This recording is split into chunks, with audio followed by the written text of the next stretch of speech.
Magulay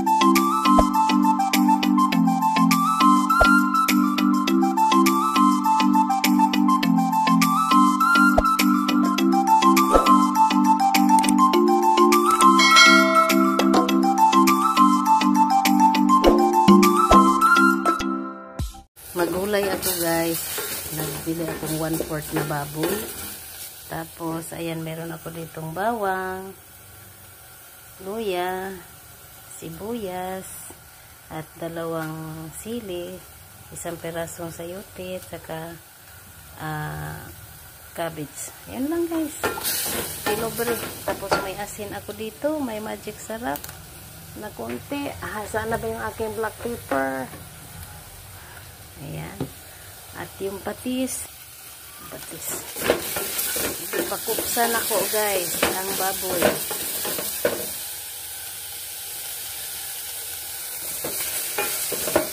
Gusto ko yung matanggal yung lansa ng baboy. Ayan. Tapos lagyan ko ng konting olive oil extra virgin. Lagyan natin ng konti. Ayan. Guys, tapos ilagay natin yung luya.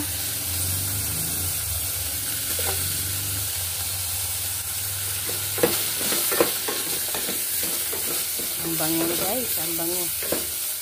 Bango-bango ng luya.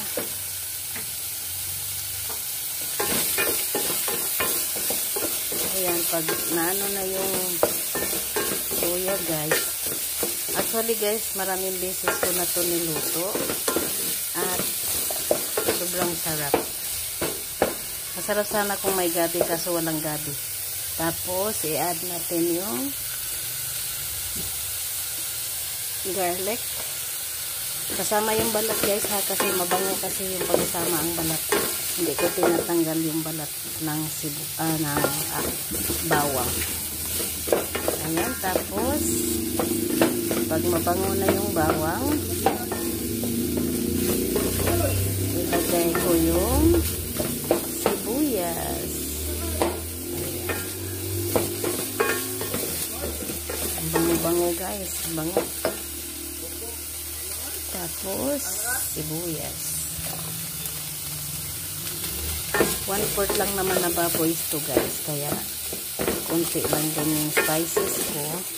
At konti lang din naman yung gulay ko. Sayote lang tsaka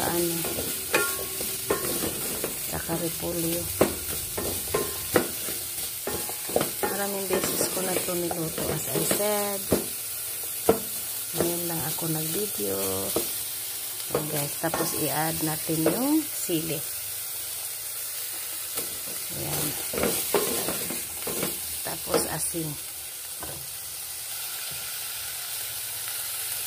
1.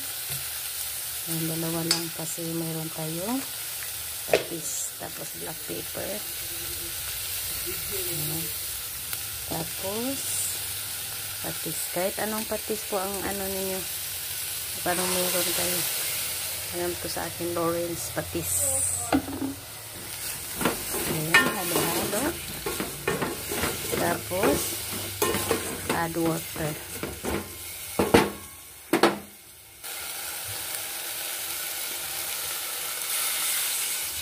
Add water guys.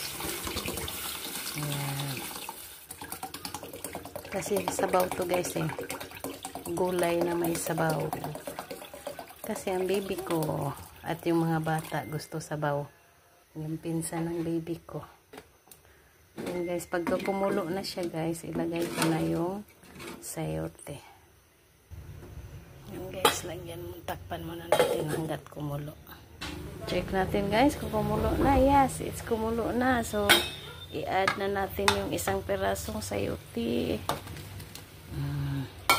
Tapos pag luto na yan siya guys, medyo luto na, ilagay naman yung cabbage.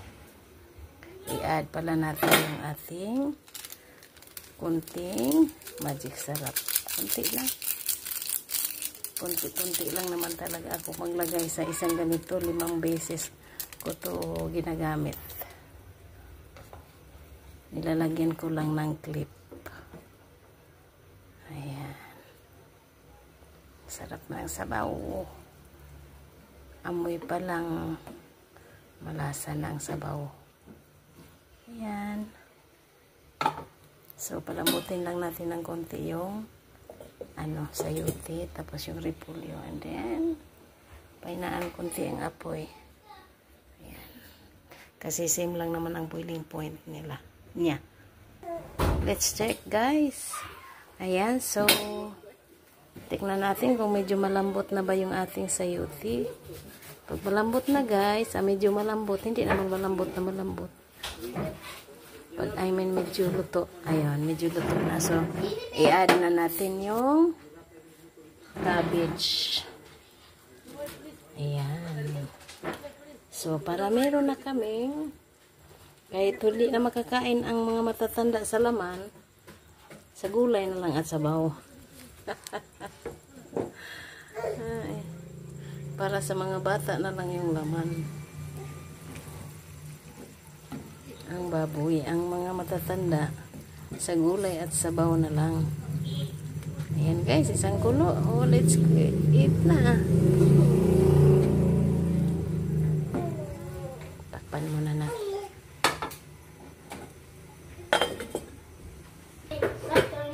Ayan, kumulo na, guys. So, pakainin ko na ang baby ko.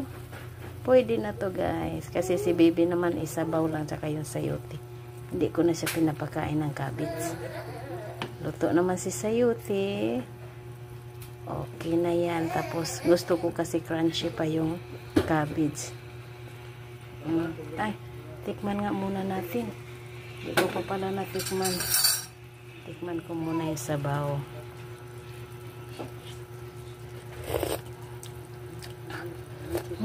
Masarap.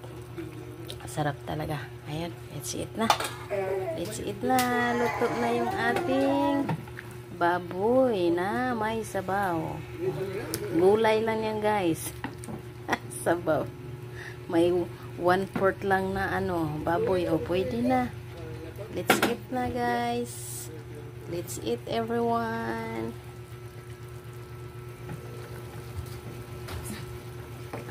Put off the fire. Kaya kumulo-kulo na.